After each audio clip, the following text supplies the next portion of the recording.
Hi everyone, welcome to my channel literature with கிறிஸ்தராஜ்.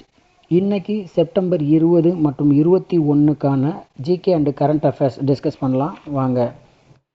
இப்போது காற்றாலை மின் உற்பத்தியில் இந்திய அளவில் முதலிடம் பிடிச்சிருக்க மாநிலம் எதுன்னு பார்த்தீங்கன்னா குஜராத்து. இதுக்கு முன்னாடி, அதாவது போன ஆண்டு வரை பார்த்தீங்கன்னா தமிழ்நாடு தான் முதலிடம் இருந்தாங்க. இப்போது நம்ம தமிழ்நாட்டை விட ஒரு 1000 யூனிட் அவங்க அதிகமாக உற்பத்தி பண்ணதுனால இப்போ குஜராத்து தான் முதலிடத்துல இருக்கிறாங்க. ரெண்டாவது, தமிழ்நாட்டை பொறுத்தவரை யாரை காற்றாலை மனிதர் என்று அழைக்கிறோம் பார்த்தீங்கன்னா கஸ்தூரி ரங்கையன்.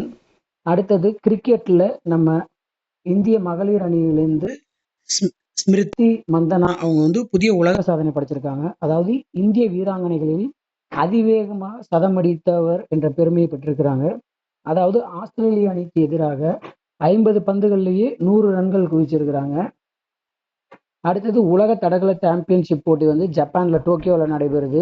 இதுல போல் வால்ட், அதாவது தடியூன்றி தாண்டுதல் பிரிவுல ஸ்வீடன் வீரர் அர்மாண்ட் டுப்ளான்டிஸ் முதலிடம் பிடிச்சிருக்கிறாரு. ஏற்கனவே இவர் தான் வேர்ல்ட் ரெக்கார்டு ஹோல்டர். இப்போ இந்த வருஷம் 6.30 மீட்டர் உயரம் தாண்டி தன்னுடைய சாதனையை அவர் 14வது முறையா தகர்த்திருக்கிறாரு. புதிய உலக சாதனையும் இந்த தாண்டுதல்ல ரெஜிஸ்டர் பண்ணியிருக்காரு. அடுத்தது, 2025ஆம் ஆண்டுக்கான தாதா சாஹிப் பால்கே விருது யாருக்கு கொடுக்குறாங்கன்னா மலையாள திரைப்பட நடிகர் மோகன்லாலுக்கு தான் கொடுக்குறாங்க. இந்த விருது திரைத்துறையின் உயரிய விருதாக கருதப்படுது. அடுத்தது, தென்காசி மாவட்டத்தில் வாசுதேவர் நல்லூர் பக்கத்தில் திருமலாபுரத்தில் 3000 ஆண்டுகளுக்கு முற்பட்ட ஈட்டி கண்டுபிடிச்சிருக்கிறாங்க. அடுத்தது,